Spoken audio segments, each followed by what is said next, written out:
Next part we're going to talk, or the last 45 minutes here or so, we're going to come back and we want to talk about what we're doing at EWA Software around paperless environments.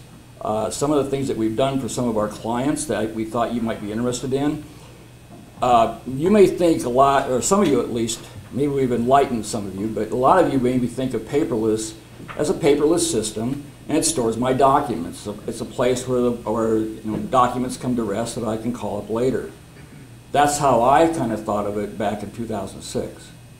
As time has gone on, we realized that paperless is much more than a document storage system. It has indexes. So not only does it have the document, it has indexes, and it has metadata. Metadata being the metadata that comes off of the accounts payable. So you can write reports.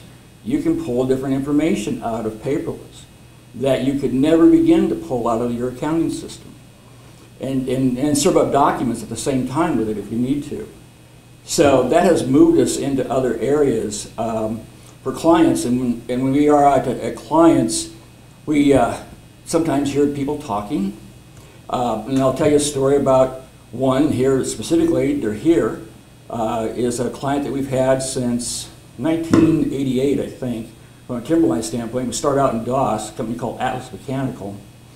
And they're very close to here, but we're there a lot with different things. They use us a lot for things other than paperless. They use us to design reports. We talk with them about changing procedures.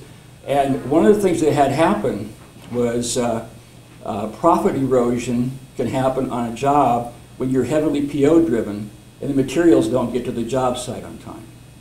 That's a textbook item. I mean, you can take that, you don't have to be paperless to understand what that issue is. And so they used to all do it, they used the PO system in Timberline, and they would take those POs and then they would basically hand carry them. Or if the person wasn't there, they would, because they have a purchasing department, they have to be approved before they can actually then get a hold of the vendor. Well, POs got lost. POs, who's got them? Who's on first? Who's on second? Where are they? So we used the doc route, listening to that issue, we used the doc routing module of paperless to start approving POs electronically. So the POs are issued out of paperless, or out of Timberline, they're put into paperless in the doc route, and they're routed to the various people based on routing rules. Under 5,000, it goes to this person. Over 5,000, 2 people have to see it. So we put those rules in. Well, that was a start. That was good. But then, how do we know that now they could still be sitting on them? So we took it one step farther to basically probably put the fear of God in people, that if you're on a PO if you're sitting on a PO that was routed to you longer than 48 hours, there's an email sent to the CEO of the company. You think you want to be on that email? Probably not. So, but that was just that's one of many things that we've done for clients. It's one that you can kind of relate to. That as we heard the problem, we thought of, well, we got this software, we got this piece, we can do this, and we can make it efficient, and we can make it paperless.